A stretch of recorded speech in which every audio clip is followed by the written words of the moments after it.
আসসালামু আলাইকুম, শুভ দুপুর। আশা করছি সবাই অনেক ভালো আছেন। এই যে আমার মেয়ের আবদারে আজকে ছোট চিংড়ি ভুনা করেছি। তো সেটাই আপনাদের সাথে শেয়ার করব পুরো ভিডিওটা। এই যে রান্নাঘরে এখন চলে এসেছি রান্নার জন্য। তো প্রথমে চিংড়িগুলো ভালো করে পরিষ্কার করে ধুয়ে নিতে হবে। এই যে চিংড়িগুলো ভালো করে পরিষ্কার করে কাটা বাছা করে নিয়ে এবার ভালোভাবে ধুয়ে নিতে হবে। তো বড় চিংড়ির চেয়ে এই ছোটো চিংড়িগুলো খারাপ লাগে না খেতে, অনেক মজা খেতে। তো এই যে পরিষ্কার করে ছাড়িয়ে নিলাম, নিয়ে এখন ধুয়ে নিচ্ছি। মাছ যত ধোয়া হবে ততই স্বাদ হবে, আমরা এটাই শুনে আসছি ছোটোবেলা থেকেই। তো এই যে পরিষ্কার করে চিংড়িগুলো ধুয়ে নিলাম, দিয়ে এবার কড়াইয়ের মধ্যে পেঁয়াজ দিয়ে তেল দিয়ে কাঁচামরিচ দিয়ে দিলাম, দিয়ে যেভাবে হালকা বাদামি করে ভেজে নেব। তারপরে হচ্ছে স্বাদ মতো লবণ।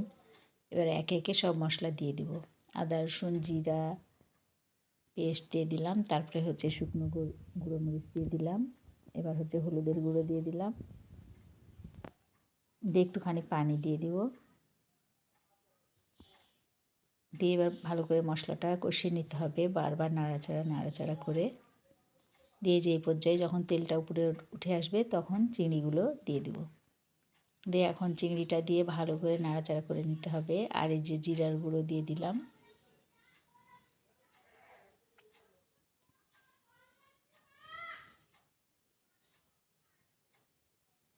এই যে এইভাবে ভুনা করে নিতে হবে।